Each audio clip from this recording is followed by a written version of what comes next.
This is a Fatal 4 podcast.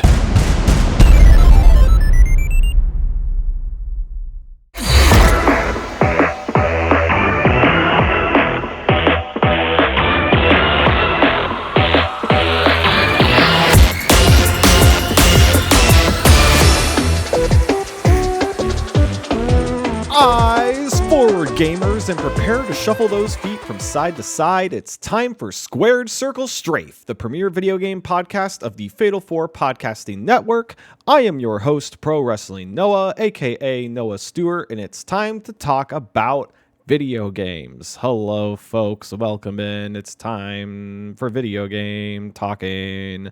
Hi, I'm Noah Stewart, Pro Wrestling Noah, and I hope you're having a good start to your week. This here, hopefully Monday if I can get this podcast out on time here, but if you're listening, you'll know.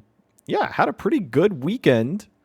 Kind of semi busy, but also like a decent amount of relaxing. We started it off Friday night. We went to a art show that my wife was submitted into. She gets like every couple months or so, she'll submit a piece to this local gallery. And it was their monster themed art show. She had a really cool piece where she like applied some clay to the canvas, made it look a little like kind of like slimy, drippy. It was awesome.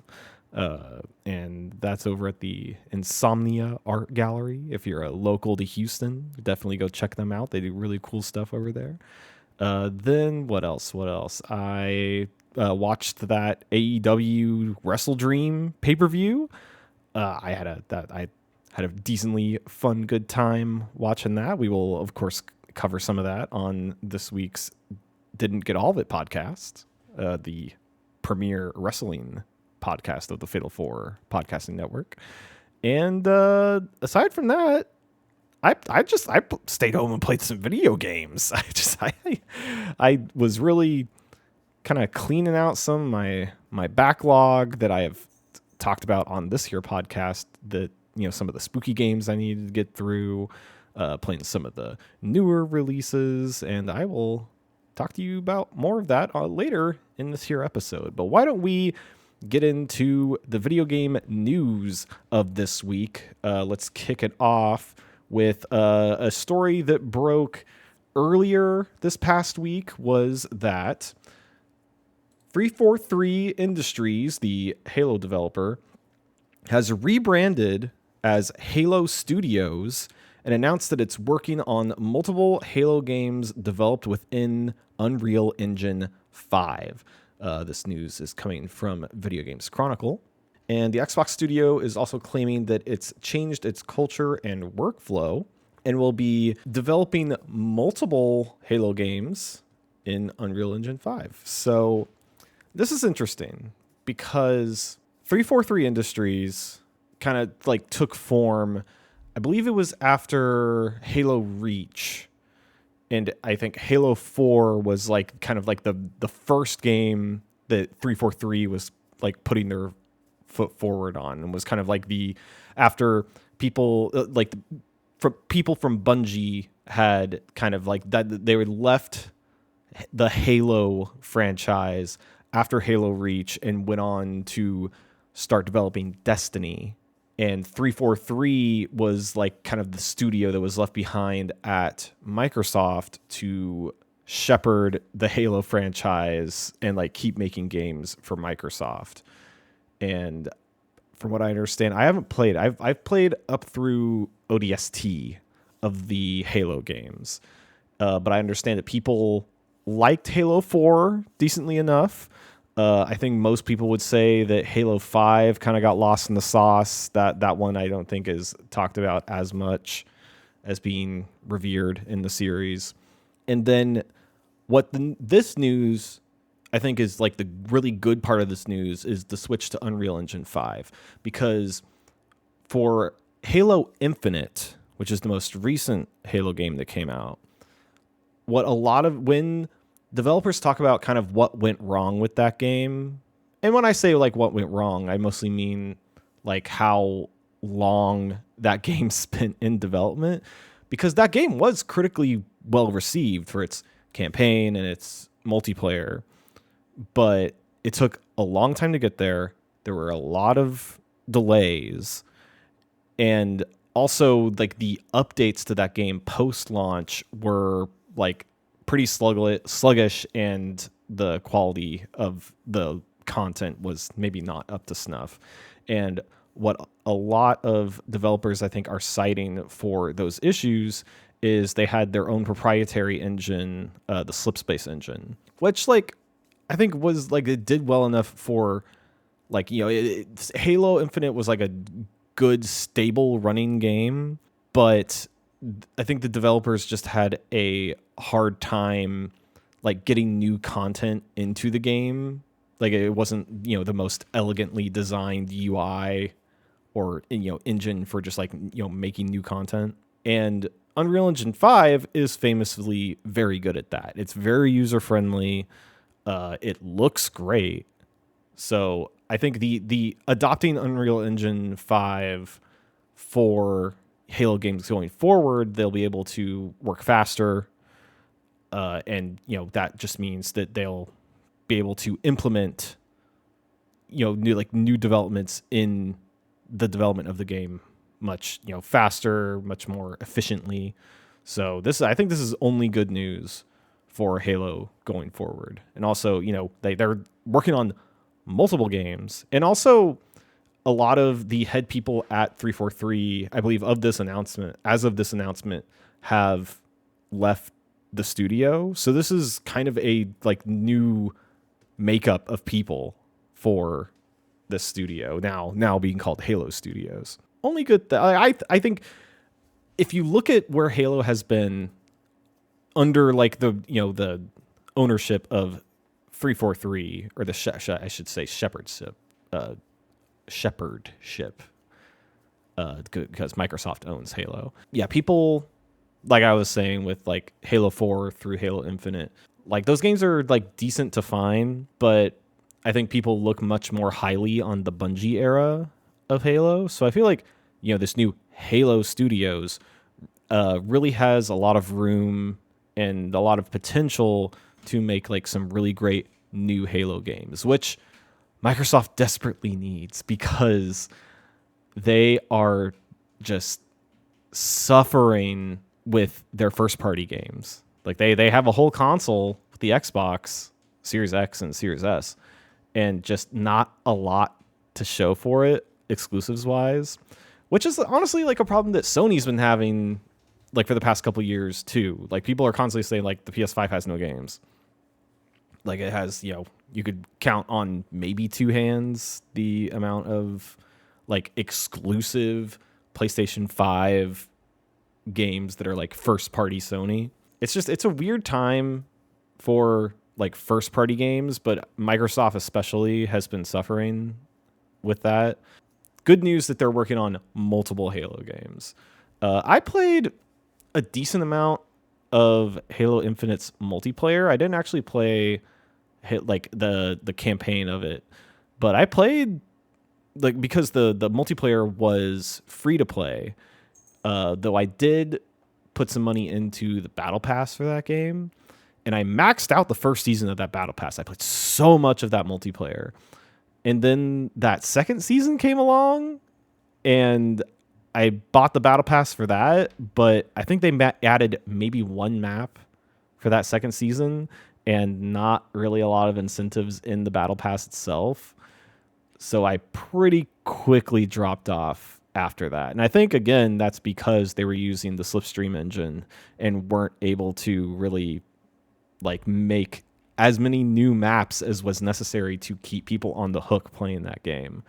Because I remember like people were really talking a lot about Halo around that time when that multiplayer was really popular.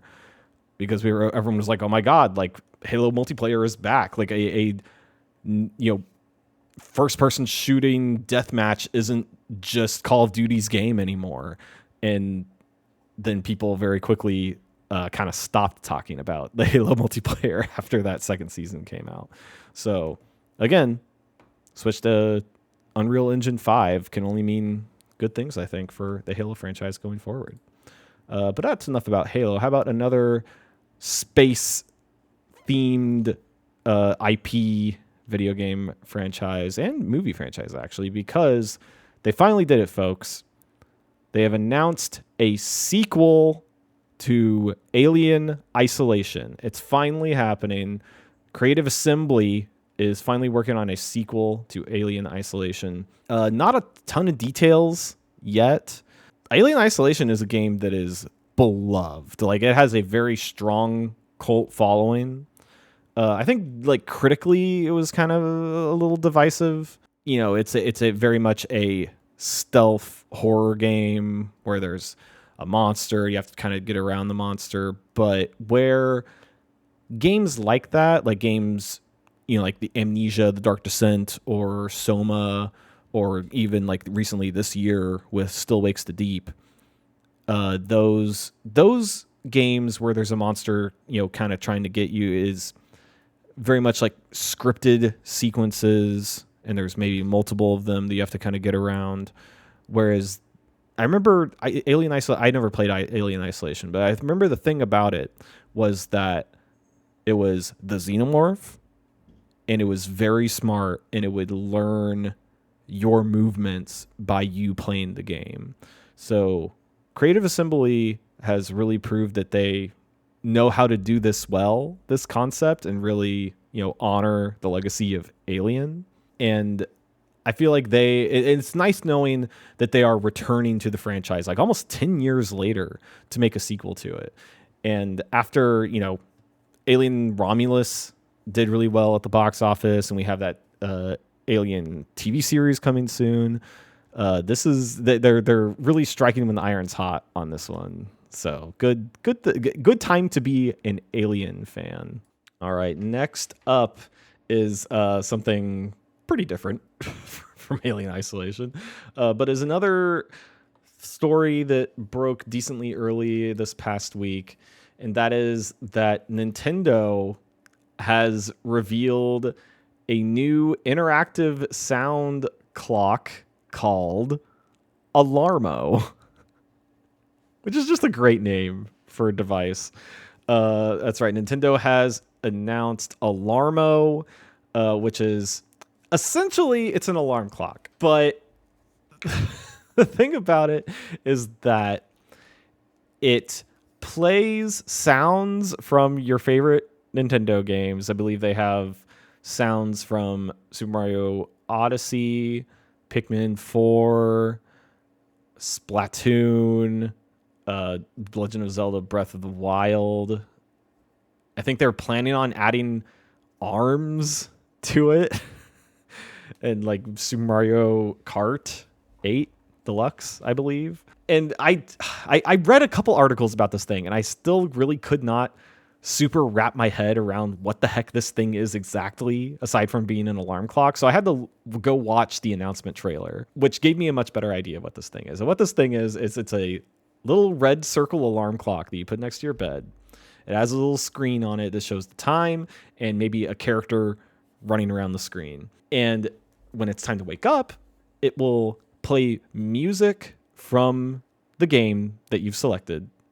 Like if it's, you know, Mario, Super Mario Odyssey, it'll play like Jump Up Superstar, a very, you know, awesome moment from that game that Fatal Force Paul Griffin knows nothing about because he played that game on mute, and it drives me insane that he played that whole game on mute because there's some amazing music in that game, especially that moment, which is so focused on the music and the sounds. Oh my god. Anyways, go yell at him in the Discord. So it'll play that music, and then it has a camera that is looking at you in the bed. And when you move around in the bed, it'll play sound effects from the game, like coin bleeps and bloops and jump sound effects and like enemies getting hit and stuff. And as you rise up in your bed, like you go to like sit up in your bed, it'll play a little like it'll stop all of the insane noises that are happening from like tracking your movement.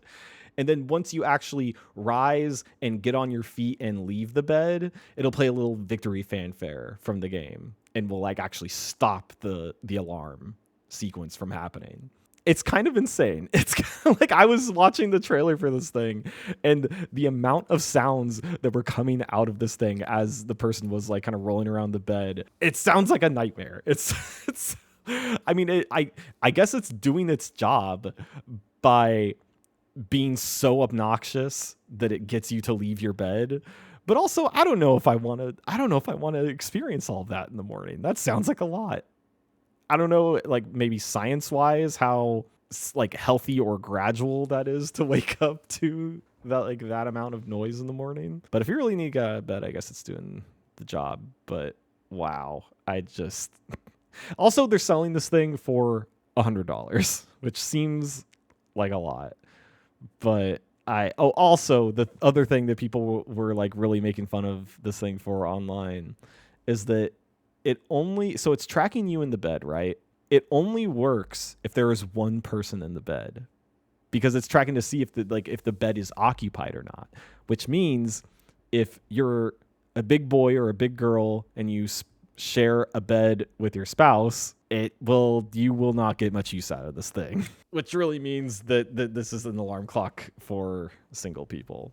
I unfortunately will not be able to make use of Alarmo.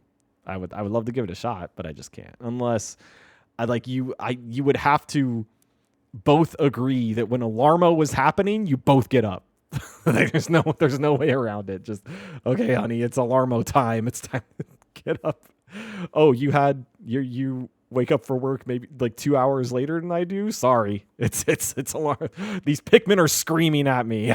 We both have to get up. Wake me up when you Alarmo. Anyways, speaking of Nintendo, they also announced another thing this week, which is their Nintendo Switch Online new mystery feature, and they are doing a playtest program secretly with players. So you can sign up for this Nintendo Switch Online playtest program, and will take place between October 24th and November 6th. This news is coming from Video Games Chronicle, by the way. So Nintendo Switch Online, if you don't know, is their online service for the Switch that you can subscribe to. It's essentially like PlayStation Plus, where you are given access to play games online, and you get a collection of Nintendo games. They have like a whole retro collection from the Nintendo Entertainment System, Super Nintendo. I believe you get those as like the base package, and then you can also get the more expensive version, their expansion pack, that gives you access to Nintendo 64 games and Sega Genesis games. I think the base pack also comes with Game Boy games, and the expansion pack comes with Game Boy Advance games. And they are saying that this is a playtest program for a secret new feature. They're not telling us what it is. They're having people who sign up for this playtest program telling them to keep it a secret, to not reveal the details of what this test software is. And I don't know how well that's going to work out for them, because it's open to the public. I don't know like how strict this whatever NDA or whatever they're going to have people sign for it will be. But you just know that when this thing goes live, details are good now. People are going to be posting that stuff to social media. I feel like there's really no way around that. The internet will find a way. So no idea what this thing is, but excited to know relatively soon what it is. Probably sooner than Nintendo would like. Speaking of online services, this week Steam has changed the wording on their store pages, now warning players that when they're buying a game on Steam, that they are buying a license and not like owning the game. When you buy a game on Steam through the Steam client, and you get to the checkout page, let me read the verbiage here on the actual page. It will say, a purchase of a digital project grants a license for the product on Steam. So this is coming after there was a new bill passed in California by California Governor Gavin Newsom, that forbids digital storefronts from using terms like buy unless customers are explicitly warned that they are paying for a license to a game which may expire at any time, given, whatever the company who owns it, kind of deems. Which is, I think this is a good thing, because this has kind of always been the case with Steam and with digital goods in video games in general. Even in some cases with physical versions of games, you do not actually own in some cases. So I think it's good to finally, maybe for people who aren't as privy to that notion, just really putting it up front for people like that. As we get, farther and farther away from physical media, it's nice to have just like a very visual confirmation of like what we're actually buying. Don't say I love it, but it is what it is. We've kind of fully embraced the digital future here for games, but I don't know, interesting nonetheless. Speaking of things happening on Steam, and various other places on yes, it is coming to Steam. Steam and various other PC clients. Rockstar Games has announced the long-anticipated PC version of Red Dead Redemption. It's finally coming to PC, folks. I feel like this has been rumored for so long, but Red Dead Redemption and the Undead Nightmare DLC is coming to PC, coming to Steam. It's coming to Epic Games Store. Pre-orders I believe are already up as of the release of this episode, and that's great. It's got, like 4K stuff you can tweak on your PCs. It'll take, full use of your fancy graphics cards and stuff. So I'm sure it'll look the best several look. I think this is especially good I feel like maybe these days, maybe a lot of people, depending on how old people are, have only played Red Dead Redemption 2. So it'll be nice to kind of go back and, play that original release. And I think a lot of people have kind of been hankering to go back to that original game for the longest time anyways. So good time to be a fan of cowboys, I guess. Speaking of Rockstar, not really something they're doing directly, but something involving Grand Theft Auto. This is a weird one, folks. Strap in. So a new documentary will be released in US movie theaters that is shot entirely in GTA Online and follows a group of people that attempted to put on a production of Hamlet, the Shakespeare stage play Hamlet, in GTA Online. This happened over the pandemic, over like the COVID-19 lockdown, and this movie is it's been picked up by the distributor Mubi, who I love Mubi. They distributed The Substance earlier this year, which is a fantastic movie. I believe it's still in theaters. If you haven't gone to see The Substance, please go see The Substance. It's so good. And Mubi's really great because we're not sponsored by Mubi, but I love that company because they are really great at picking up really cool, interesting movies, putting them out in theaters, letting people go, do the theater experience, and then they put it on their streaming service shortly after that. And they are very good at curating cool, excellent movies. And this is kind of a crazy. I cannot believe that they are putting out a movie shot in GTA Online into theaters.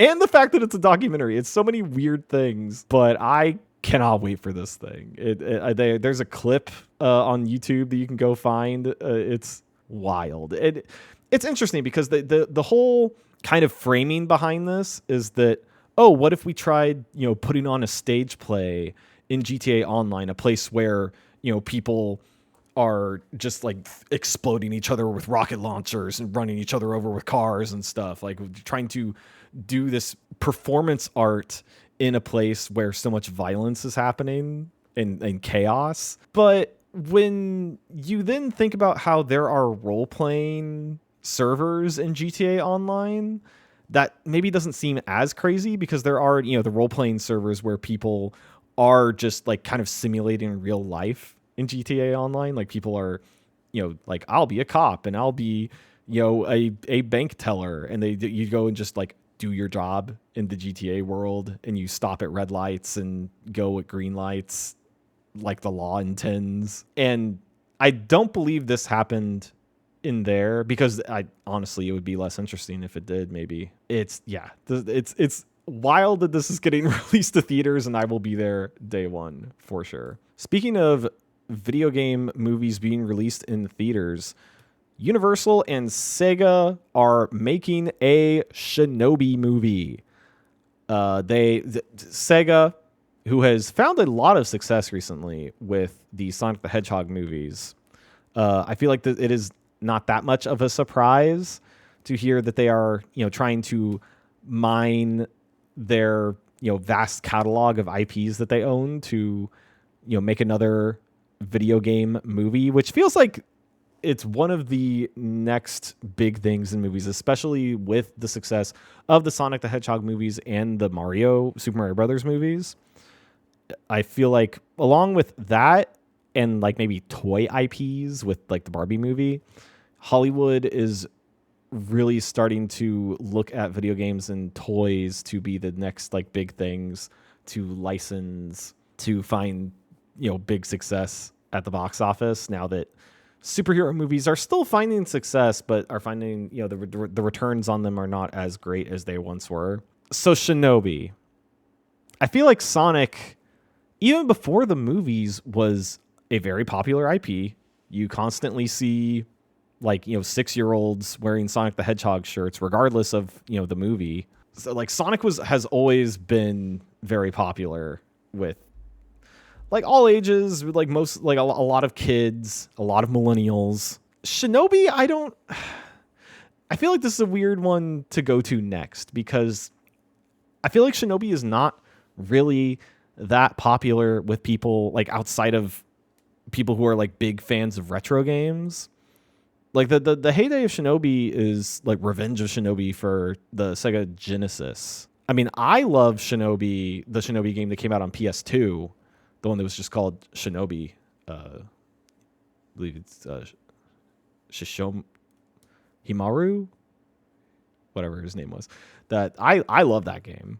And then Nightshade after that was like the sequel to that PS2 Shinobi. I don't really hear anyone talking about that game besides me. So I'm wondering what the audience showing up to this thing will be. I mean, maybe the thinking is that it's a ninja movie. That's a pretty simple concept to sell to people. Hey, this ninja is going to go and fight a bunch of other ninjas, maybe some monsters here and there, some demons. That's like a decently, simple, easy concept to sell to a studio, B, to audiences. This film is being directed by Sam Hargrave, who previously directed the Extraction movies for Netflix. I've never seen any of those. Screenplay is handled by Ken Kobayashi, who was a writer and producer for Apple TV Plus's comedy series Sunny. And it's produced by Mark Platt and Adam Siegel, who co-produced Scott Pilgrim vs. the World and Drive.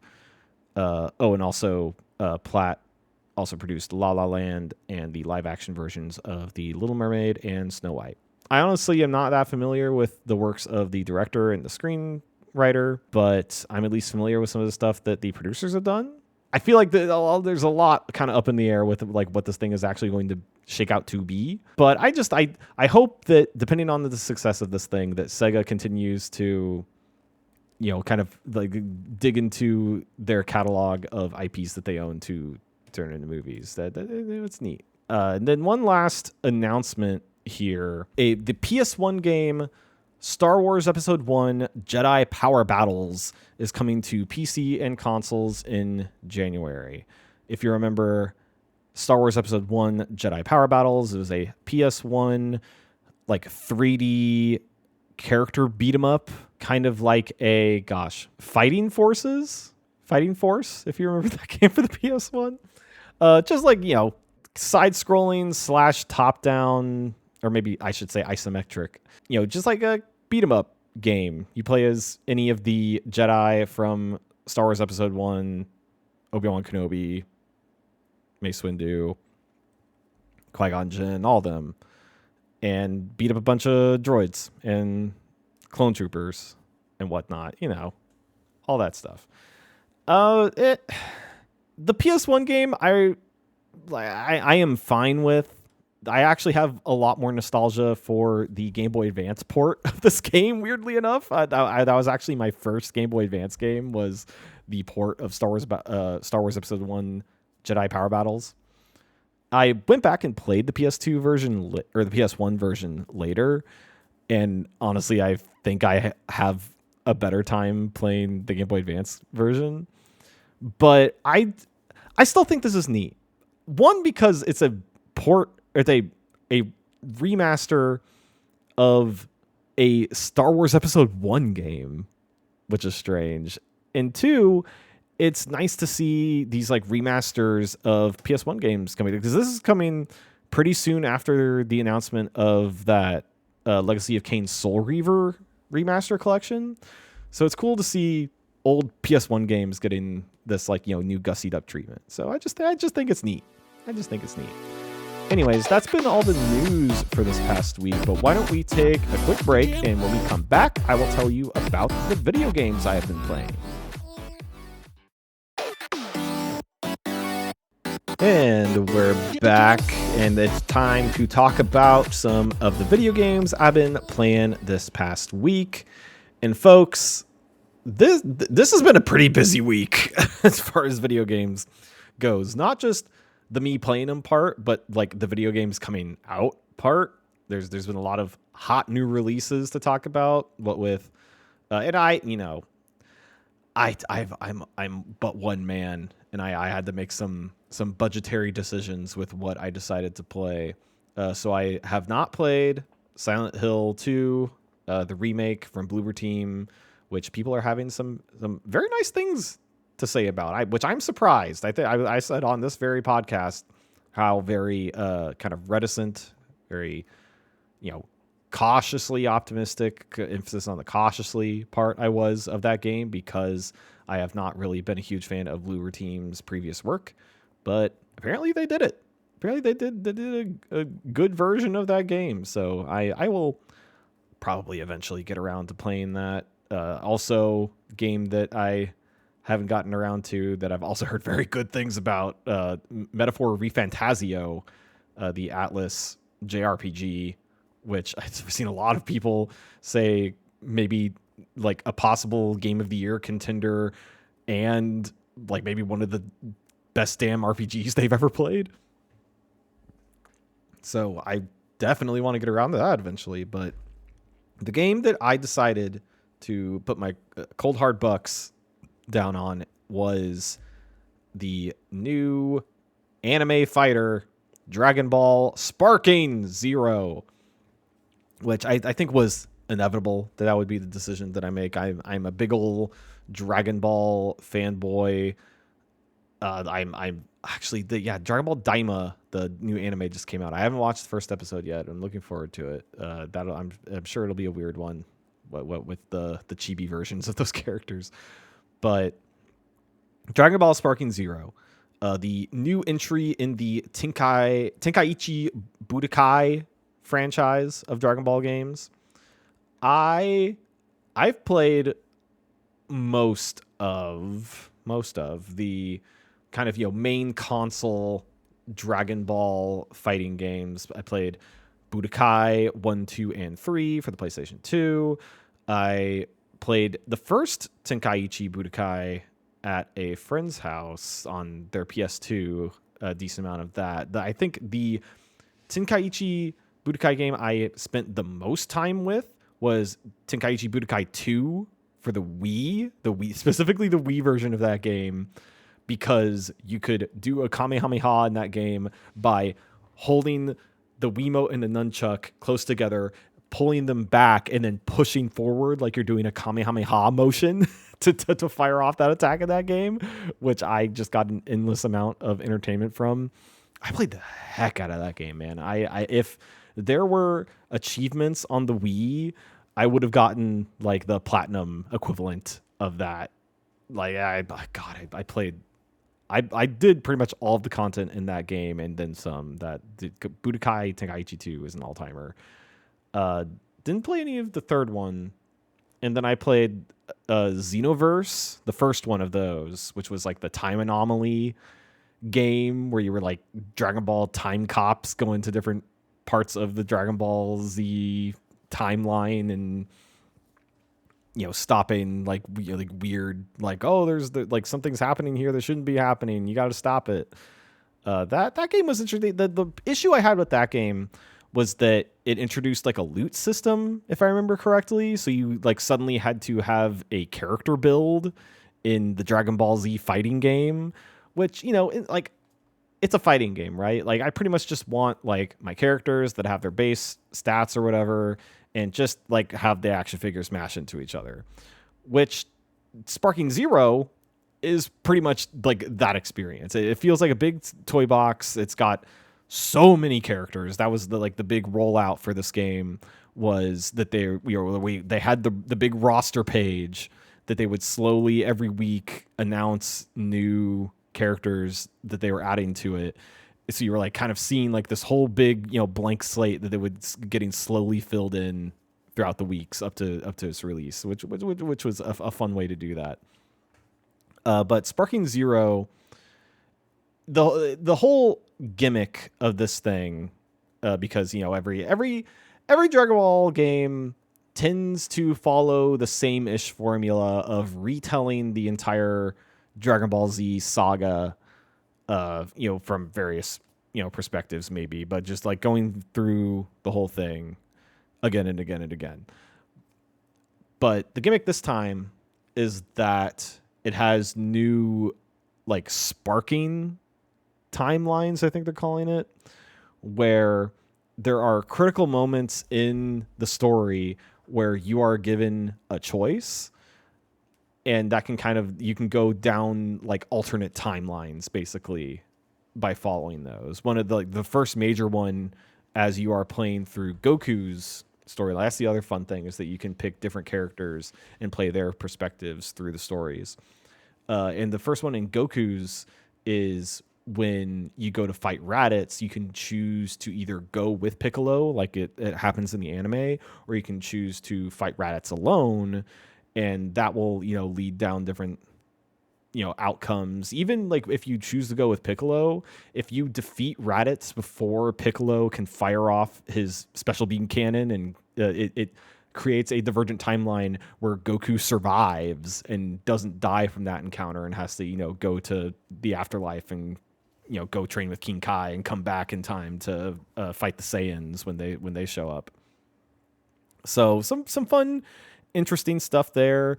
The combat is kind of what you'd expect from Budokai Tenkaichi. And also I feel like it's going to be more friendly to people who have previous experience with the Budokai Tenkaichi battle system.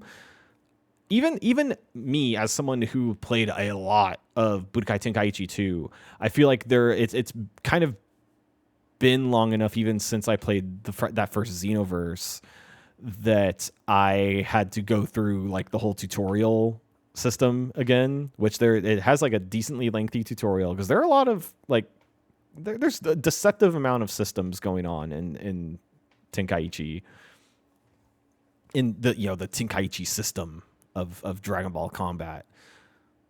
But I feel like I'm doing a decent job at getting my head around all of that and understanding all of that.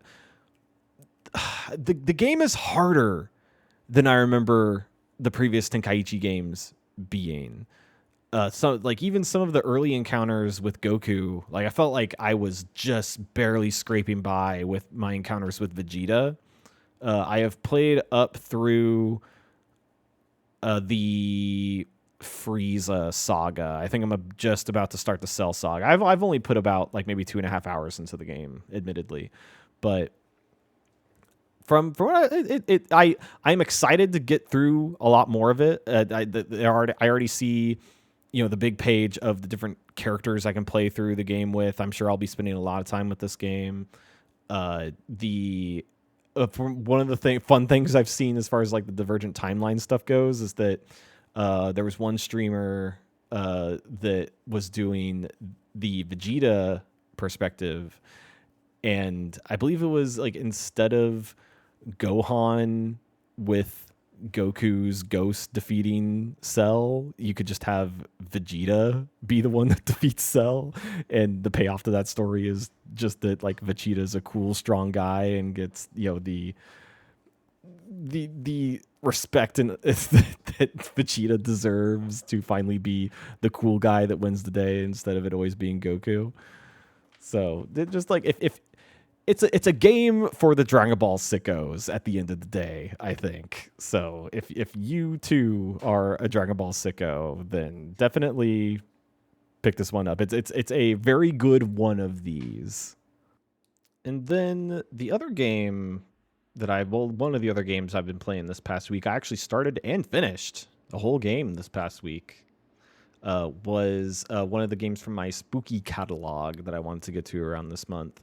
Was Pumpkin Jack, the PC 3D platformer, comes to us from solo dev Nicholas Masonier.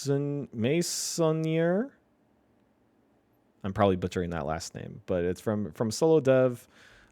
Pretty neat. It's like, imagine a PlayStation 2 3D platformer that got released in, I believe this was 2020.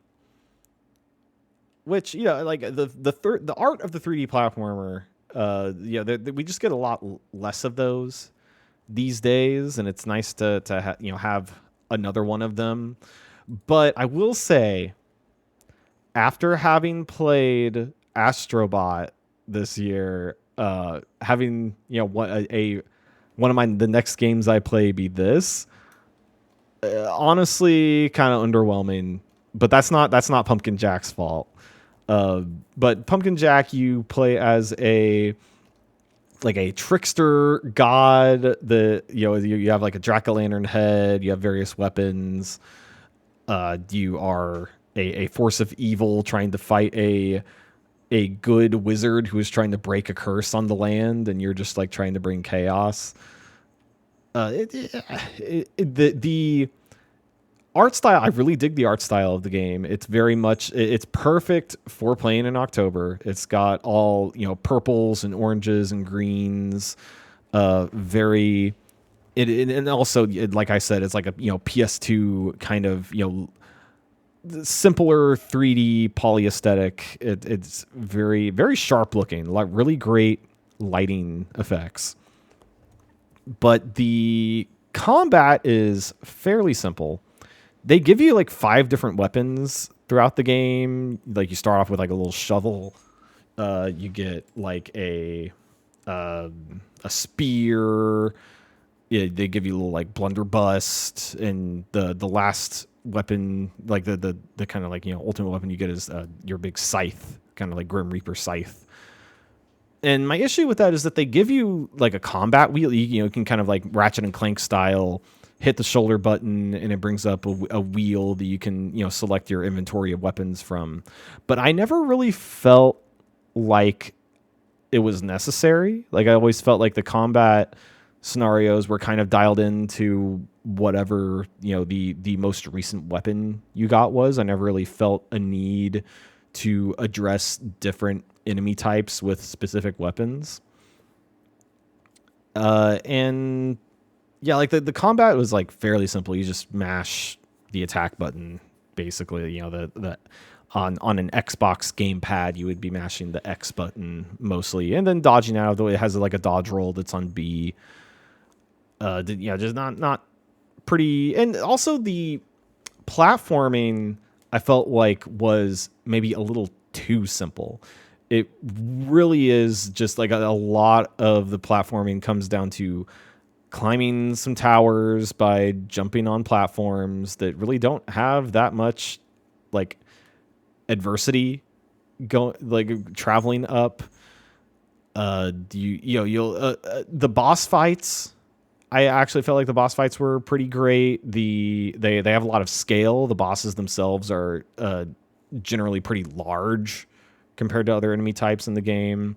They all have like slightly different gimmicks that you have to kind of adjust your gameplay style to. It has some like scripted, I don't want to say like chase sequences, kind of like on rails sequences where you are either like riding a horse that you have to like maneuver the horse through like narrow passages and hit the jump button at appropriate times. I felt like those went on a little too long, and there's like there's maybe like 2 of those per level, but also it's a pretty short game. Like I think by the time I was done with it, I put about 4 hours into it. If you are really focused, you could maybe even like get it done in like 3.5 hours or so.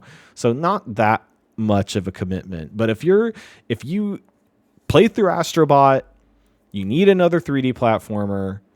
It's October, it's the spooky season.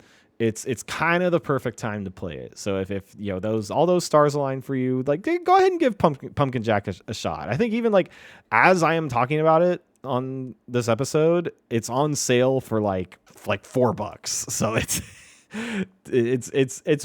worth it at that price, I think. So yeah, it's on Steam.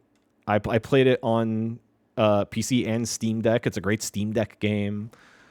So Pumpkin Jack, I recommend it for your October gaming needs.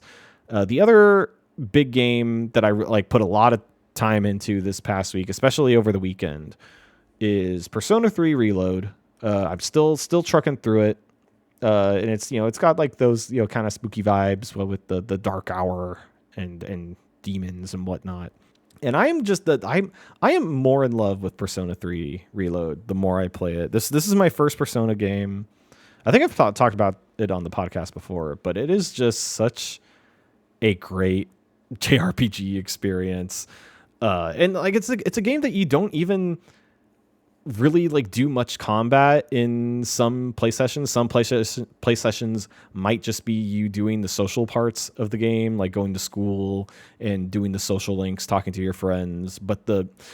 And I'm honestly, as like, my attention span with heavy text in games is not always the best, but the writing in this game is so sharp and I am so invested in the characters that the social parts where I'm not doing any combat is sometimes just as engaging as the combat in the game itself. But I did get a lot of combat done this past weekend. Really climbing the floors of Tartarus, the big dungeon in the game.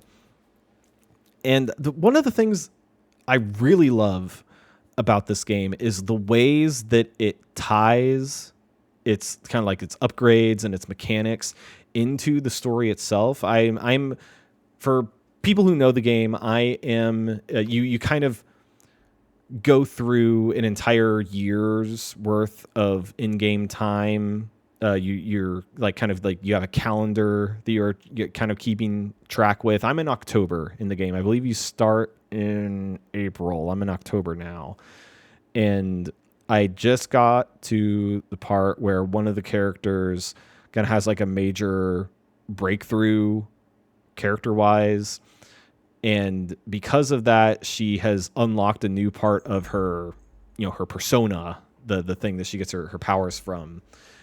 And I just thought it was really great that a very like pivotal, very emotional part of her story arc coincides with you getting like new abilities for that character. That the way that it ties mechanics into the game's story is just phenomenal. Just I am loving this game the more I play it. And hopefully, I can really, I think I'm like, this is going to be the game that I'm dedicating the most time to in the recent immediate future. And I'm really hoping that I can get it done either before the end of October or maybe into November, because I would really, really like to, and I mentioned this earlier, that I am kind of missing out on playing Metaphor ReFantazio right now.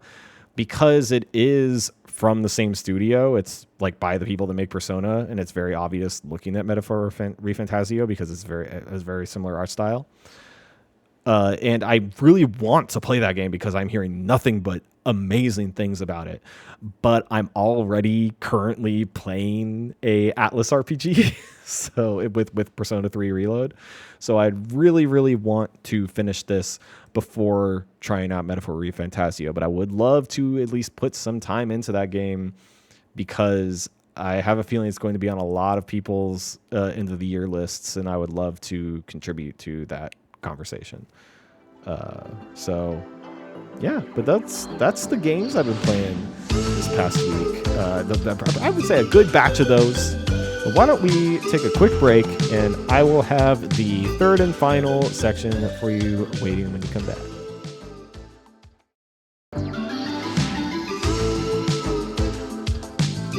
All right, folks, we are back, and it's time for the Strafe Shuffle.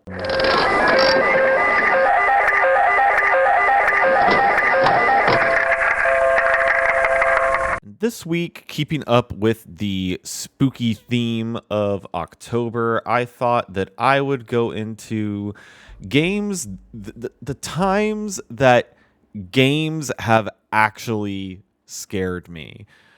This is, just ranging from not just horror games, mostly horror games, but specifically, there's like certain games from your childhood that aren't intended to be like actually like trying to scare you like so bad, but end up, like tricking your childhood mind into being terrified. One of those games for me was Rayman 2, The Great Escape. I had the PC version. I think most people played the PlayStation 1 version, maybe the Dreamcast version. But I played the PC version, and Rayman 2, I think it's fairly early on, too. I think it's like maybe just in like the first third of the game. There is a section called the Cave of Bad Dreams, and the guy who like rules this section of the game is this guy named Jono, who imagine Mike Wazowski, a green like orb of a monster with one eye, but he's floating. He doesn't have legs, but he has a top hat, like a wizard top hat. It's like purple and pink, has stars on it, and these huge, long skeleton arms and razor sharp teeth. Which, I was like maybe 6-7 years old when I was playing this. So to a 6 or 7 year old, that imagery alone is terrifying. And then the like finale to this section of the game, the Cave of Bad Dreams, is a chase sequence where it's kind of doing a reverse Crash Bandicoot, if you know what I mean, where in Crash Bandicoot, you're like running toward the screen as something is chasing you. This is doing the opposite, where you're running away from the screen, but you know that Jono is chasing you, and you know it because the border of the screen has been obscured by razor sharp teeth. Like the camera is inside the perspective of Jono's mouth chasing Rayman as you're like sliding down this cave trying to like break objects that are in your path as you're trying to run away from this thing. And that section always scared the crap out of me when I was little. Like I would sometimes even end up playing up to that section, and then like I would try and play it once or twice and would get so scared that I would just start the game over and play up to that section again. And I did that like multiple times. And I can't really think of like many other games from my childhood that scared me that bad. But that was definitely like out of like games that like were not intended to be horror games. That section just scared me so bad when I was a little kid. Some other games that like were actually like horror games that I ended up playing maybe a little too early and got really scared of was there was a demo because I got a lot of demo discs when I was growing up for the PlayStation. There was a demo on a PlayStation 1 disc for Alone in the Dark: A New Nightmare. And I remember wanting to play that because I was fascinated by the Resident Evil games, but I didn't have any of them. And this was like, a free way to try out something kind of like it, because it was very much like this version of Alone in the Dark was very much, obviously Alone in the Dark was the thing that kind of inspired the original Resident Evil's gameplay wise with the pre-rendered backgrounds and tank controls. But this was after the Resident Evil games had really taken off and become really popular, and was kind of trying to mimic the style of Resident Evils with Alone in the Dark. And I really wanted to try a game like that, but just got so scared of the vibes. I remember there's a section where you wander into a sewer and you're like knee deep in sewage water and a big tentacle monster starts attacking you. And I just had to like stop playing the game or the demo at that point. Speaking of demos, I remember there also being a PlayStation 2 demo for Silent Hill 3. And I remember seeing the Silent Hill games and being really fascinated by them and thinking like, boy, those look so cool and I really want to try those. But then I tried playing the Silent Hill 3 demo, and I think it starts where you walk in a room and there is a like room filling mirror in the room. Like it takes up a whole wall of this kind of like long hallway of a room. And as you're looking into the mirror, you kind of start to descend into the realm of Silent Hill. Like all the walls kind of take on this like gross red fleshy color, and everything starts to rust. And I think a weird liquid starts to fill up in the bathtub in that room. And then you have to leave the room after that. And I remember just being in that room and thinking like, I don't think I can do that, like trying to physically move the controls on the controller and not being able to progress in the demo from that point. I was just like, I don't think I could do this. And then later on in my gaming life, I got a little more confident in my ability to play horror games. I got really into Dead Space. Dead Space was probably like one of the horror games I got really, really into. And Dead Space 2, specifically Dead Space 2 for the PlayStation 3, was around the time that I got surround sound headphones, like the proprietary like PlayStation 3 headphones that you could get. And I got those because I was in my later teen years and I really wanted to start like doing late night gaming sessions but not wake up anyone in my house. And so I started playing Dead Space 2 late at night, and with the surround sound playing Dead Space 2, having the necromorphs just like, skittering around in the levels coming at you from any angle just really freaked me the hell out.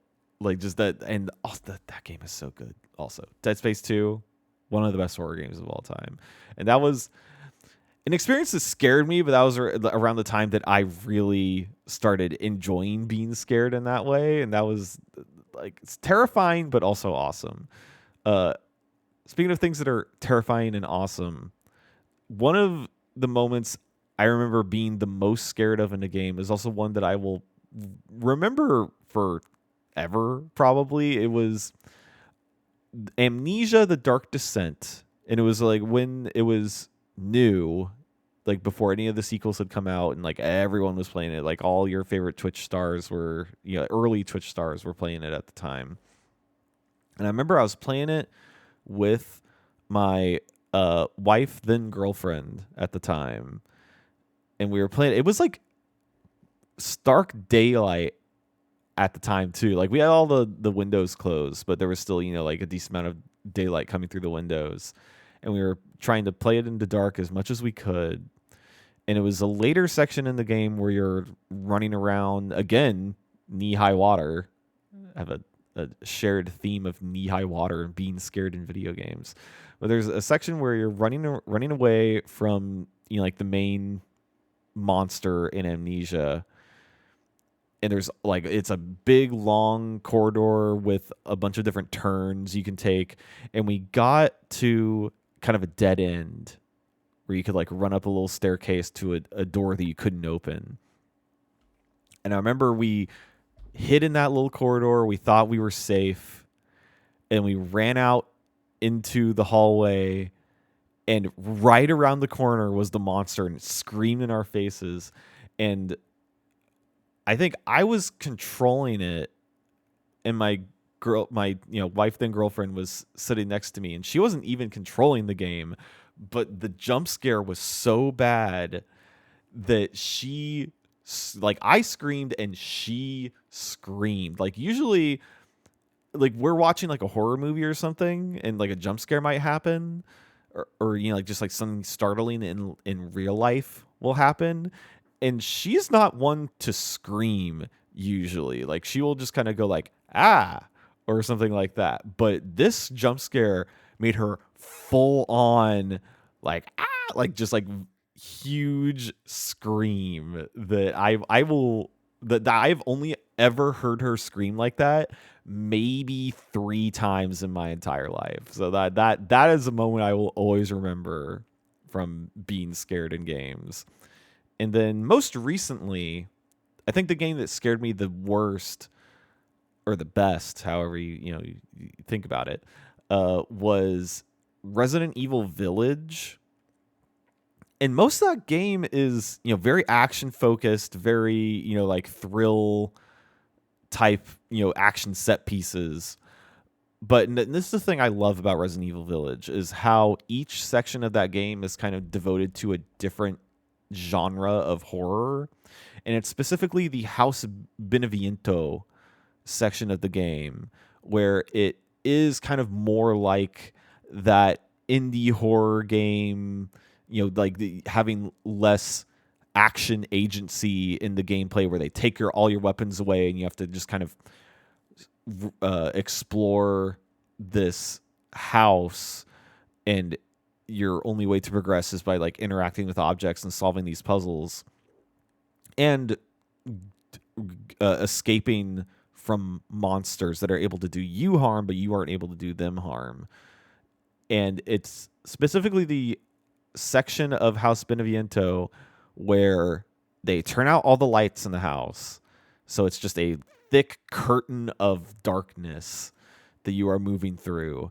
And then the giant baby fetus you encounter that starts chasing you around the house. And I remember seeing the clips of that on social media before I had played it and going, oh, I'm going to hate that. And the anticipation for that moment when I knew when they turned the lights off in that level and going like, I don't know if I could, like, again, it was like that Silent Hill 3 demo for me where I just physically could not move the controls. Just like, I can't make myself do this. And I had to end up looking up a walkthrough for that game just so I knew when the big scares were happening and kind of step by step moving through that section of the game. I think I might be able to do it on my own now that I've played through it once, because I have thought about playing through Resident Evil Village again because that game is so good. Oh my god, one of the best Resident Evils. But that section just, it got me. It got me so bad.